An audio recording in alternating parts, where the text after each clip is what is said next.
The man in the white lab coat doesn't raise his voice. He doesn't threaten. He simply says calmly, "Please continue."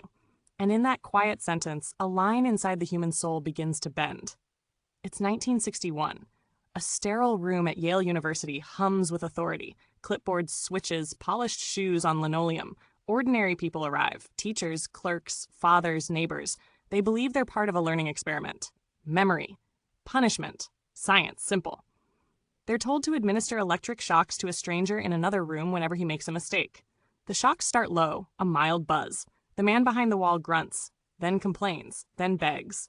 The dial climbs. The labels darken. Strong shock. Danger. Severe. Some participants hesitate. Hands tremble, sweat beads, voices crack. "Are you sure this is safe?" And the experimenter answers, steady as a metronome, "The experiment requires that you continue." A pause, a breath. Click. What makes this moment terrifying isn't cruelty. It's obedience. Many participants argue.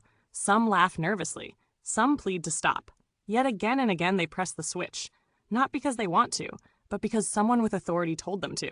A lab coat, a clipboard, a system that promised responsibility was elsewhere.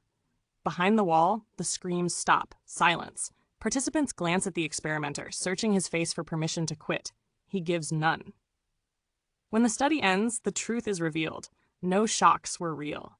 No one was harmed physically, but the damage has already landed. Inside the people who believed they could never do such a thing. They sit stunned, ashamed, relieved, hollow. When psychologist Stanley Milgram published the results, the world recoiled. Newspapers exploded. Ethicists erupted. How could researchers deceive participants so deeply? How could they push people into believing they'd harmed another human being? But the results were undeniable. A majority obeyed authority, even when it violated their conscience.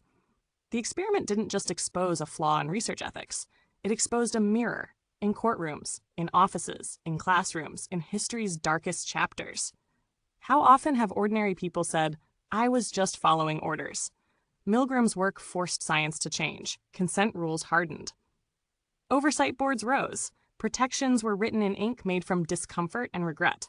Yet the question still echoes, decades later. When authority speaks softly, when responsibility feels distant, when stopping feels harder than continuing, what would you do? If this story made you pause, reflect, or feel unsettled, take a moment to like, share, and subscribe. And tell us in the comments, where do you think obedience should end?